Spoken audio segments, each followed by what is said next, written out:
The kitchen smells like burnt oil and silence. It is 5:47 in the morning. The sun hasn't risen yet, but Ada has been awake for 40 minutes. She stands at the stove in her faded blue robe, the one with the fraying hem she keeps meaning to replace, cracking eggs into a pan with the mechanical precision of someone who has done this exact thing 3,650 times. She counts without meaning to. 10 years. 10 years of 5:47 a.m. The eggs sizzle. She flips them without looking. Her eyes are fixed on the window above the sink, on the dark street outside where the neighbor's dog is barking at nothing. Her face is smooth. Calm. She is smiling. Not because she is happy. Ada hasn't known what happy feels like in years. She smiles the way people breathe, automatically, without thought, because stopping would cause too many questions she doesn't have the energy to answer. Ada! The voice crashes down the stairs like a stone through glass. Is the coffee ready? I have a 7 o'clock call. Her hand doesn't shake. Her smile doesn't flicker. She reaches for the coffee pot and pours. Coming, Emeka. She carries the tray up the stairs, eggs, toast, coffee, orange juice, vitamins arranged in the exact order he prefers, and sets it on his bedside table while he scrolls his phone without looking up. His hair is still perfect. He has a gift for looking polished even at 5:50 a.m., a talent that used to make her proud and now just makes her tired. You forgot the newspaper. You forgot the newspaper, he says. She had not forgotten the newspaper.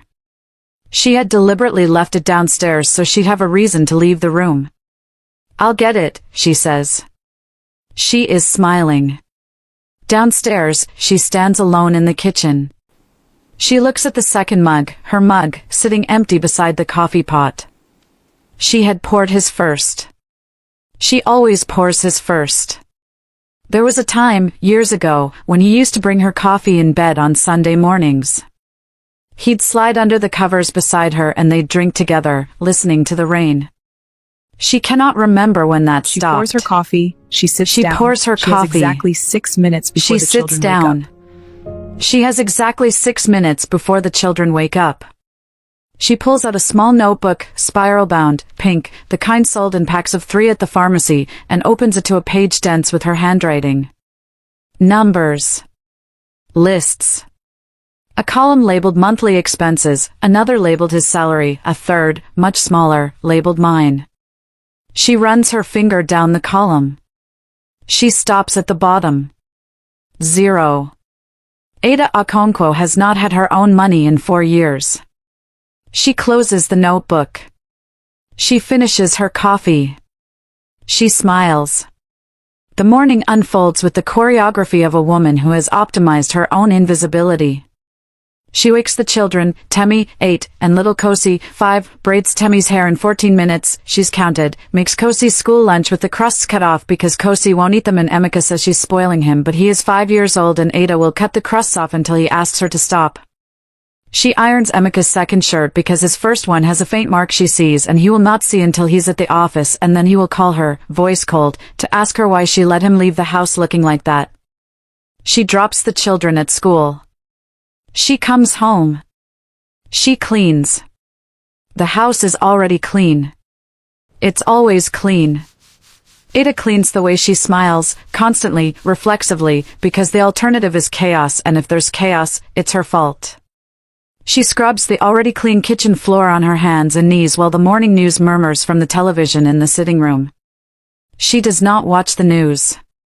She stopped watching the news 4 years ago, around the same time she stopped having her own money, around the same time she left her job at the architecture firm to support the family, Emeka's phrase, because his career was at a critical juncture, also Emeka's phrase, and someone needed to be home. Someone. As if it had been a choice between equals. Her phone buzzes. She sits back on her heels and looks at it. It is her sister, Ngozi. She lets it ring. She calls Ngozi back 40 minutes later, from the bathroom, door locked, water running, sitting on the edge of the tub. This is where she makes personal phone calls. It is the only room in the house with a lock. You didn't pick up, Ngozi says. Not accusing. Worried. I was cleaning. A pause. Ada, it's Tuesday morning. Yes. You clean on Tuesdays now? I clean every day. Another pause. Longer. The kind that carries weight. I need you to come to Lagos this weekend. Mama's birthday. Ada's chest does something complicated. I'll have to ask Emeka. The silence on the line is so full it could shatter. You'll have to ask him, Ngozi repeats. Not a question. A verdict. He plans things on weekends. It's easier if I... Ada. Ngozi's voice drops to something soft and surgical. When is the last time you did something that wasn't easier for someone else? Ada opens her mouth. She closes it. She doesn't have an answer. I'll let you know, she says. And hangs up. And sits in the bathroom with the water running for 4 more minutes before she unlocks the door and goes back to the kitchen to start lunch. She is smiling. Emeka comes home at noon for a client meeting he rescheduled to their house without telling her. Ada is in the kitchen when the front door opens and she hears voices, Emeka's, and then another man's, deeper, unfamiliar, and she steps into the hallway still holding a dishcloth to find her husband standing beside a tall man in a gray suit, both of them looking at her the way people look at furniture they're deciding whether to rearrange. My wife, Emeka says. Casually. Like an introduction to a piece of property. The man smiles and extends his hand. Barrister Cole. Your home is beautiful. Thank you, Ada says. Could you bring us something?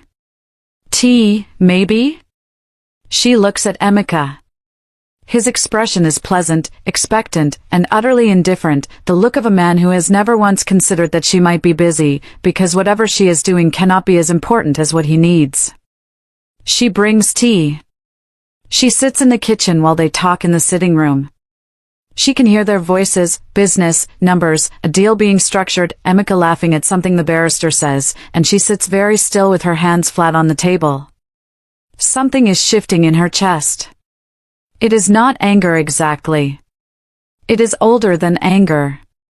It is the feeling of a floor giving way beneath your feet, slow, inevitable, the moment your whole body knows the thing you've been ignoring is finally, undeniably real. She picks up the pink notebook. She opens it to a fresh page. She writes one line. What happens to me if I stay? She stares at it. Then, underneath, in smaller letters. What happens to me if I don't? She picks up the children from school and Temi, who is 8 and therefore ancient and all-knowing, looks at her mother in the car with the serious eyes that Ada has always found unnerving. Mummy, Temi says. You look different.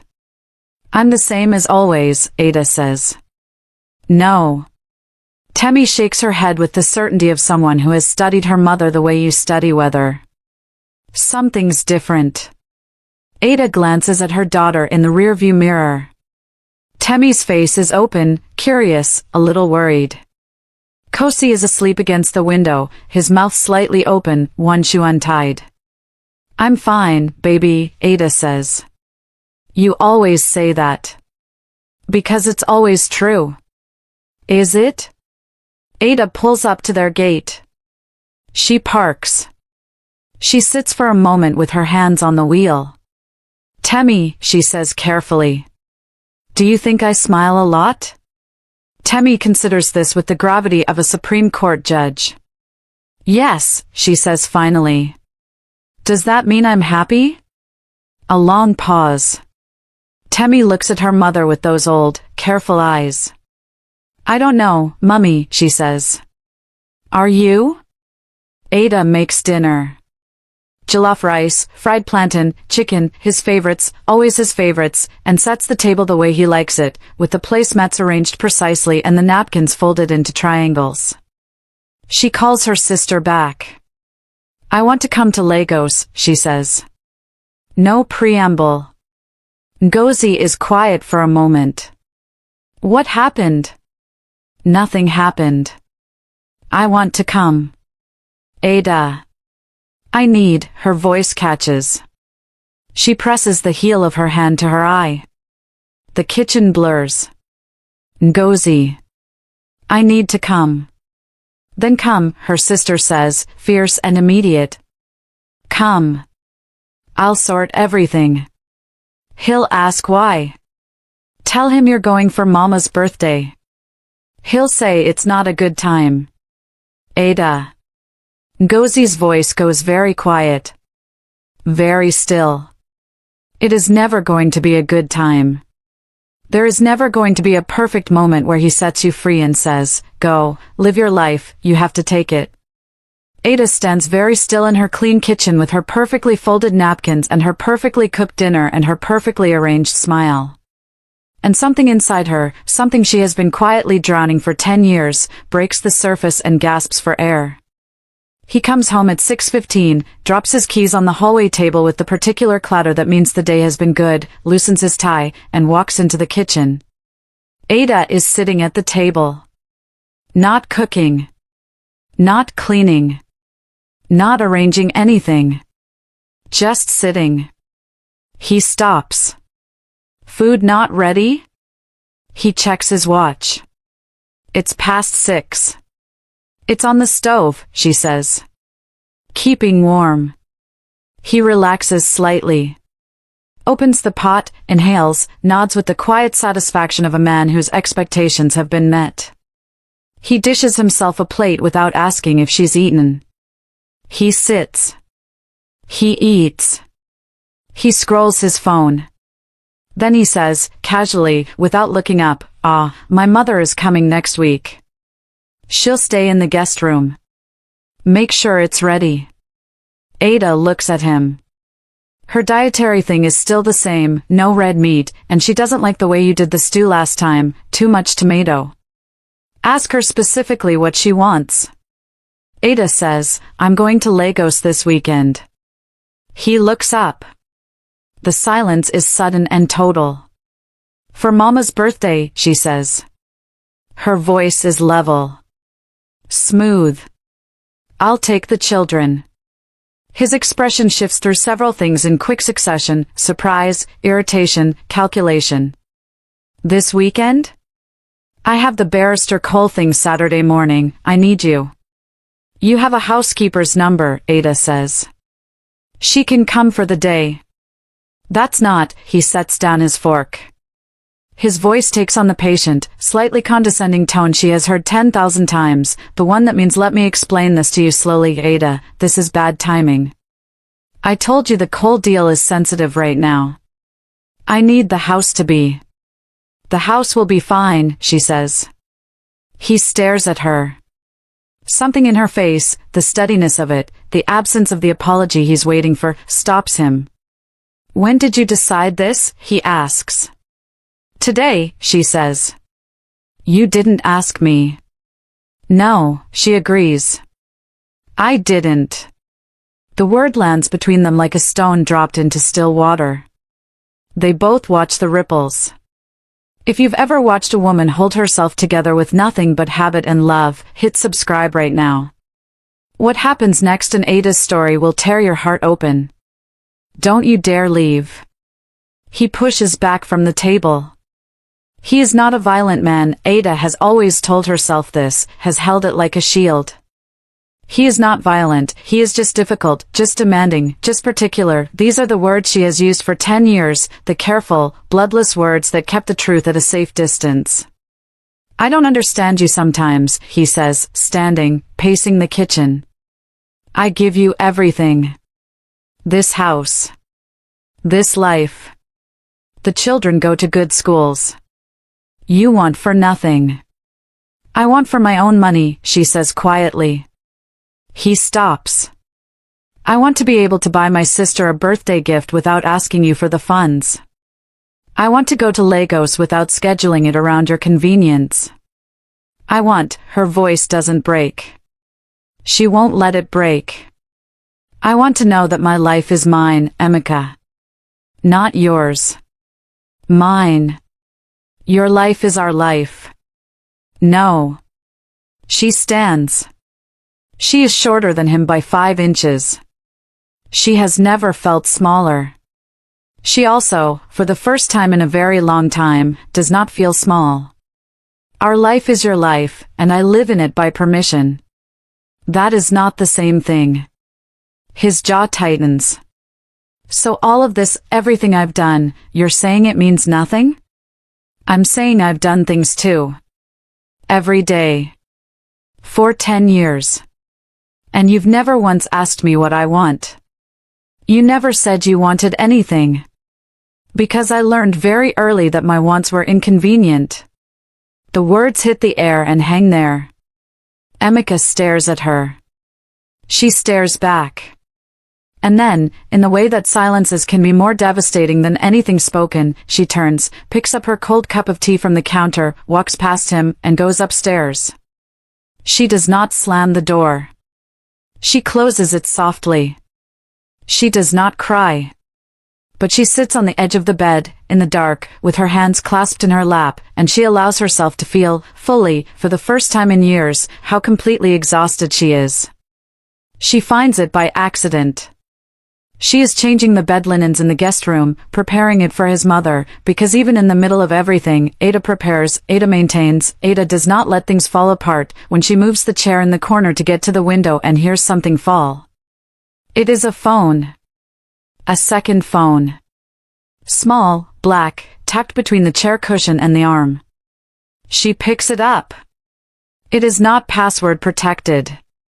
She stands in the guest room of her house in the morning light, and she reads the messages on the phone, and she understands everything. 3 years. The late meetings. The work trips. The particular distance in his eyes when she would reach for him and he would find a reason to move away. The weekend in Abuja 2 years ago that he said was a conference. The night he came home smelling like a perfume she did not own. She had explained each one away. She had been so committed to the architecture of their life that she had refused to look at the foundation. Her hands are not shaking. They should be shaking. She sets the phone on the chair. She walks to the bathroom. She runs the cold water and presses both hands flat against the sink, and she looks at herself in the mirror for a very long time. She has the eyes of someone who has just confirmed something they already knew. Subscribe right now and turn on notifications. What Ada does next, the choice she makes in the next 24 hours, is going to completely break you. This is the moment everything changes. Don't miss part 2. She calls Nosy at 8:03 a.m. I need you to call your lawyer friend, Ada says. No greeting. The one who does family law. A beat of silence. Then, very carefully, Ada. What happened? I'll tell you everything when I get there. This weekend. Ada. Ngozi. I found something. Her voice is completely controlled. This control is the most frightening thing, to people who know Ada. Her control is the sound a structure makes before it falls. I need to know my options. I need to know exactly where I stand legally. Can you call her? I'll call her right now. Don't tell Mama yet. Of course not. And Ngozi? A pause. I need you to know that I'm okay. Are you? Ada looks at herself in the bathroom mirror. Her face is calm. Her eyes are clear. And for the first time in 10 years, the smile she sees reflected back at her is not the automatic, self-protecting, keep the peace smile. It is something harder. Something that has been sleeping. Something that is waking up. I will be, she says. She does not confront him that night. She cooks dinner.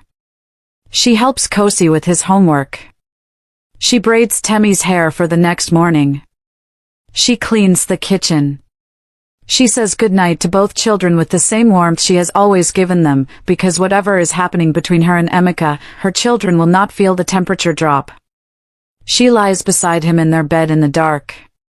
He is asleep within minutes. She does not sleep. She lists things in her mind, quietly, methodically, the way she plans a dinner party or organizes a school schedule. What she knows. What she can prove. What she needs. What she will do, in what order, on which days. She is an architect by training. She understands load-bearing structures. She understands which walls you can remove and which ones, if you touch them, bring the whole building down. She has spent 10 years building a life for someone else. Now she is reading the blueprints. He finds her in the kitchen at 6 a.m. About this weekend, he starts. I'm leaving Saturday morning, she says. I've arranged cover for the school run. The fridge is stocked. Your shirts are ironed. Your mother's room is ready. He blinks. He had come prepared for a negotiation. She has removed the negotiating table. Ada. The children are coming with me. Both of them? Both of them. He sits down heavily. He has the look of a man who has just realized the ground under his feet is not as solid as he assumed. Is this about the other night? Because if you're upset. I'm not upset, Emeka. Then why does this feel like? Like what? She asks pleasantly. He opens his mouth. Closes it. I'm going to visit my mother, Ada says. For her birthday. I'll be back Tuesday. She pours his coffee. She sets it in front of him. She straightens up and looks at him with a face that is perfectly, terrifyingly calm. Is there anything else you need before I start on breakfast? He stares at her. Who are you right now, he says.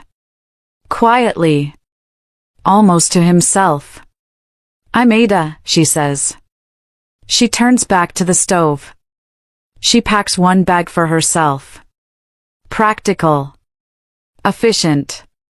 She has always been a light packer. She packs 2 bags for the children, Temmie's with her school books because Temmie will want to read on the bus, Kosi's with his favorite small car and the blanket he won't admit he still needs. Emeka stands in the doorway of their bedroom and watches her. He has not slept well. She can see it in the shadows under his eyes, the set of his jaw. He is a man who has spent the last 48 hours waiting for an explosion that has not come, and somehow the silence is worse.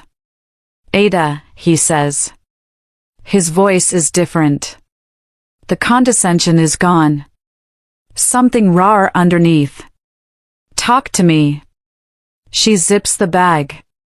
When you get back. Emeka. She straightens. She faces him. When I get back, we will talk. I promise you that. But right now, I'm going to see my mother, and I need you to be okay with that. And if I'm not? She picks up her bag. Then you'll be not okay about it while I'm in Lagos, she says. She walks past him down the stairs. The taxi comes at 8 a.m. Kosi runs to it with his car clutched to his chest. Temmie walks beside her mother with her chin slightly raised, her mother's daughter. Emeka stands in the doorway of their house. Ada opens the car door for the children. She settles them in. She closes the door. She stands for a moment on the pavement. She turns and looks at him.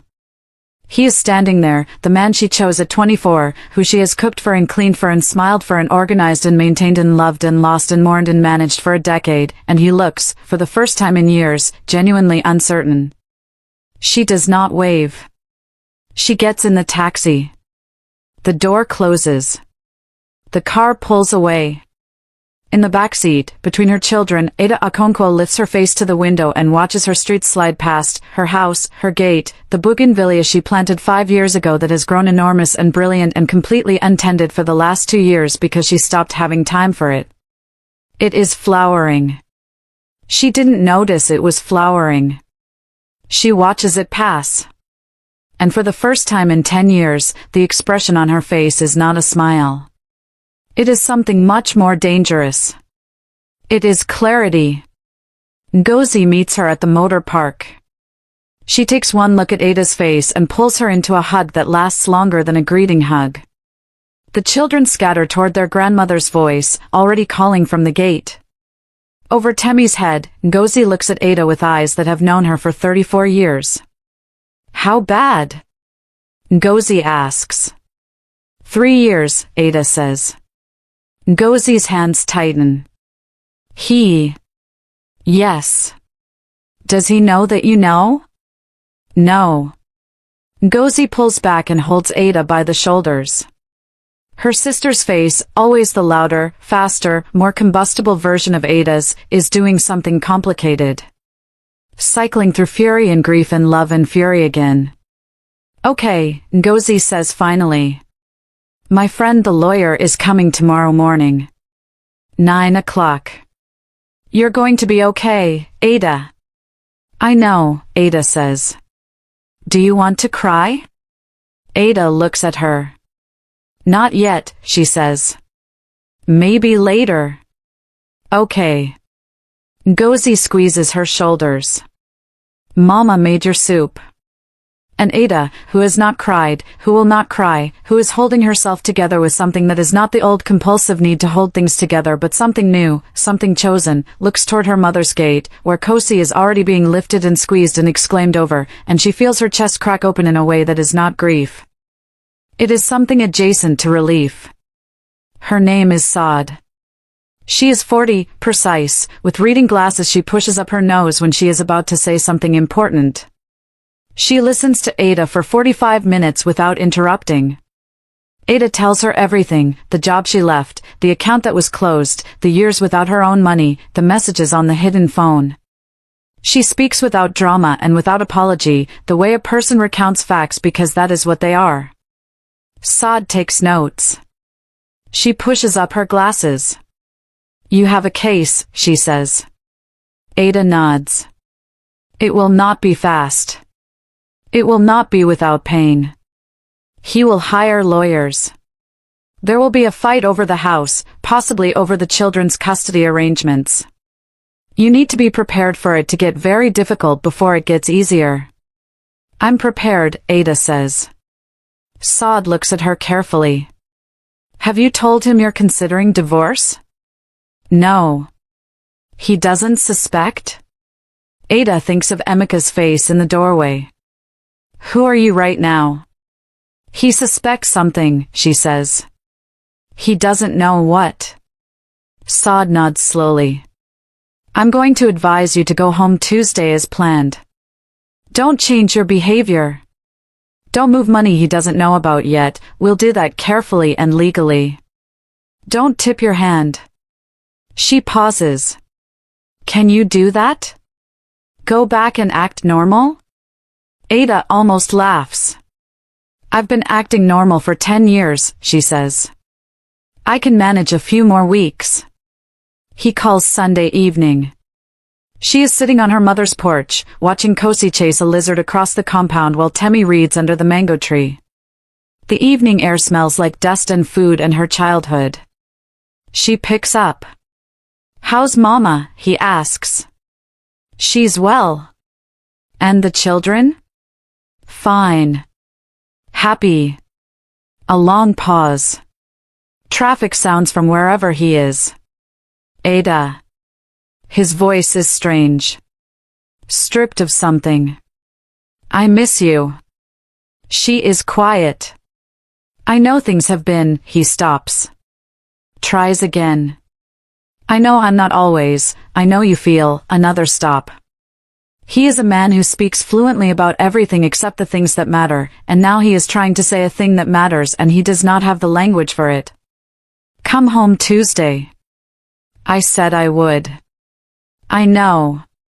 A pause. I want you to want to. Ada watches Kosi finally catch the lizard and then immediately release it, surprised by his own success. Emika, she says. Yes. I have to go help Mama with dinner.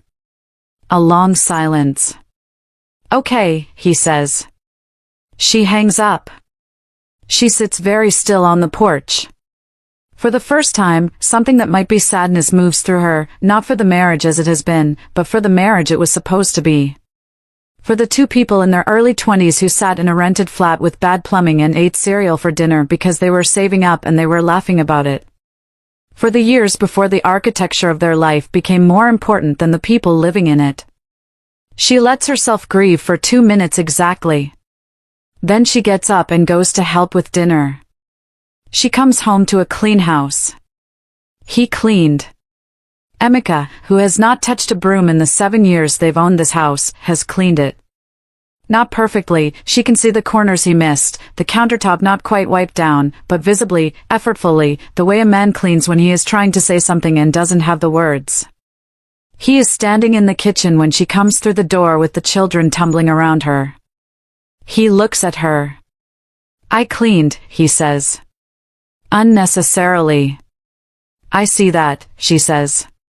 The children pour into the house and it fills with noise, Kosi looking for his other toy car, Temi announcing she's hungry, the ordinary lovely chaos of their presence.